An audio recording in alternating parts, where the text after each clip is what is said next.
Hi, Joe at Red's Fly Shop here. I'm here to explain why Euro nymphing doesn't suck. This is going to be the first of many videos in this series because I'm sure you're all curious why Euro nymphing doesn't suck, because for years I thought it did. And then a friend of mine said, Joe, you have to do it because you're not just fishing for the aggressive fish, you're fishing for every single fish in the river, and that piqued my interest. So I'm going to go through my setup today because I think that is one thing people are curious about, just some of the gear.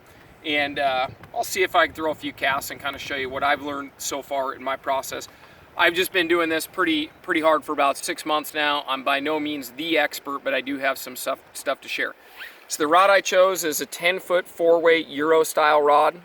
I chose this rod because I thought it would double nicely as an indicator once I figured out Euro nymphing actually does suck, and it would still throw an indicator. Doing it again, I would get the 10-foot 3-weight. Redington Hydrogen is actually a really good one. So as I started to experiment with different leaders and stuff, I found out there's a bazillion different opinions, and I'm sure they're all right. I'm just going to show you what works for me.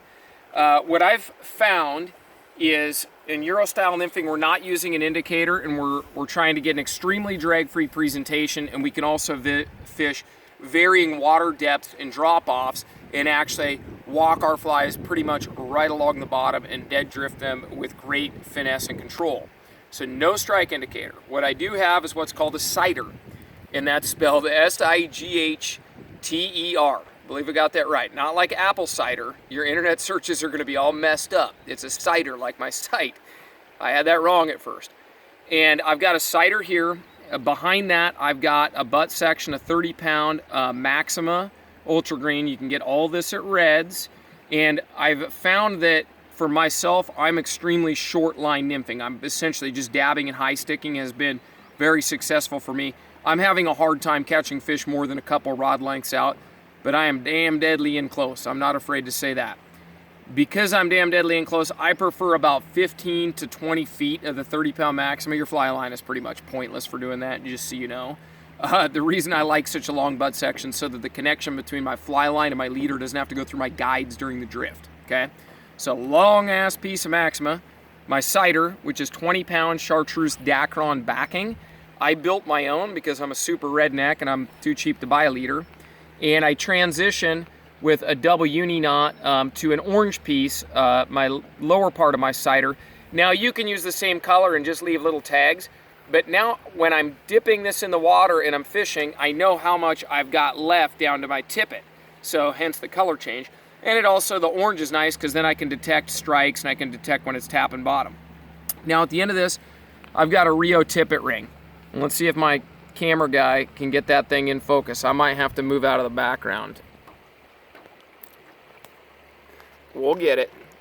So it's a Rio tippet ring. And I've tied backing to that. My backing is, yes, it's a little frayed, who cares? And then I've got fluorocarbon tippet tied to the bottom of that ring so that when I'm hooking all sorts of huge fish and they're busting me off. Okay, I hang the bottom once in a while too. That might be a possibility. But actually hang the bottom surprisingly little, and I'm going to show you why. I've got fluorocarbon tippet all the way from there to what I call my anchor fly, and I've got this tied in a forked junction. And it's a little bit jumbled right now. It tangles surprisingly little, actually. It seems like it would tangle a lot. I've done a ton of videos like this on indicator fishing with a forked or split yoke setup.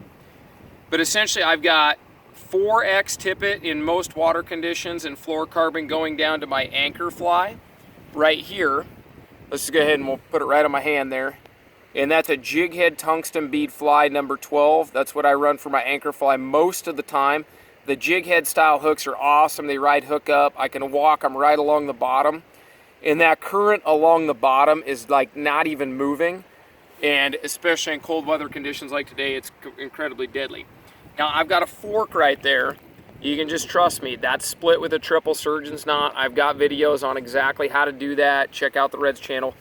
And then as my trailer fly, this one's a little bit lighter. I've got a yellow spot tungsten jig head nymph.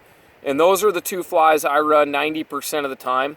With this setup, getting that presentation right down along the bottom is by far the most important thing. Most of those trout are going to forage on a variety of different insects.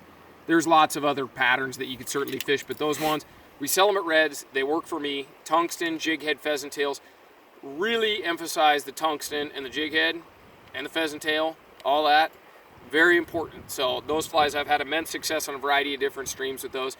But that's my Euro nymphing setup in a nutshell. It's incredibly effective for those that are going to wade fish, especially over pressured trout. And the size of trout that I've been able to catch in my regular spots. I'm at a public boat launch right now, popular access point. I'm very confident that I can go pick it apart with my Euro setup and catch a lot more trout than I would indicator fishing. So some of the reasons Euro nymphing doesn't suck, I hope to share more with you as time goes on.